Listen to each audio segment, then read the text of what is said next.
In just the last couple of hours, Trump is out defending his time as a Democrat and comparing his political transition to Ronald Reagan's. Chris Direwalt is our Fox News digital politics editor. Mark Thiessen is the former chief presidential speechwriter for George W. Bush and a Fox News contributor. First, let's start with you, Mark, on the battle between Trump and Bush, which has had some late additions today. But was Jeb Bush right to poke the bear? Because as Trump has been saying all along, if he feels attacked, he will attack back.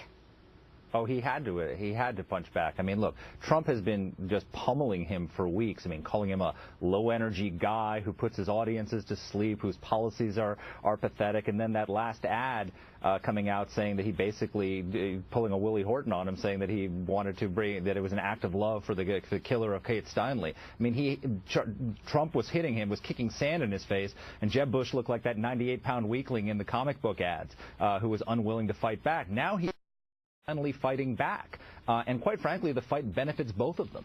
So this was an effort by Jeb Bush, in your view, not to hurt Donald Trump, but to help himself.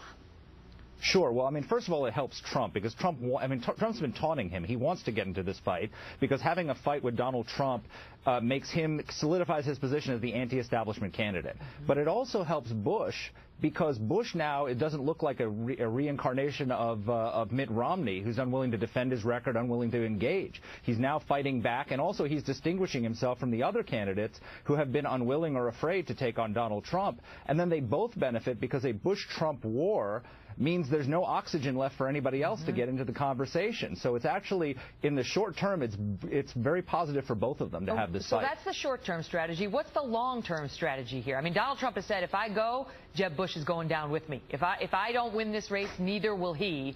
And Jeb Bush, I mean, what's his long game here? Well, his long game, number one, is he's not worried about offending the Trump voters. He's going after, there's a Quinnipiac poll that shows that about a third of the GOP electorate, it's the highest of almost any candidate, says that they will never vote for Donald Trump. So he's trying to solidify himself as the leader of those candidates who will never support Donald Trump and solidify them around his candidacy. And then he's trying to chip away at conservative support for Donald Trump. So when that Quinnipiac poll, 38% of moderates say that they'll never vote for Trump. Those people are probably going to go for Bush, and a large number of them. But interestingly, it's only 19% of Tea Party supporters and about 26% of evangelicals who say that they won't go for Trump under any circumstances. So that Bush wants to chip away at a little bit of that so he can build a coalition around those moderates and some of those conservatives. The problem is that those conservatives may chip away from Trump, but they're not necessarily going to go to Jeb Bush. That's the thing. If you support Donald Trump and you wind up deciding he's not your candidate, do you ever wind up as a Jeb Bush supporter? I mean, isn't the wisdom you go to Ted Cruz, who's also polling well, or Ben Carson? Yeah, no, I mean, an ad like the one that Bush just put up saying, I mean, in a GOP primary, saying that the candidate supported partial birth abortion, supported the Obama stimulus, supported single-payer health care, and considered himself a Democrat, that would be devastating coming from anybody but Jeb Bush.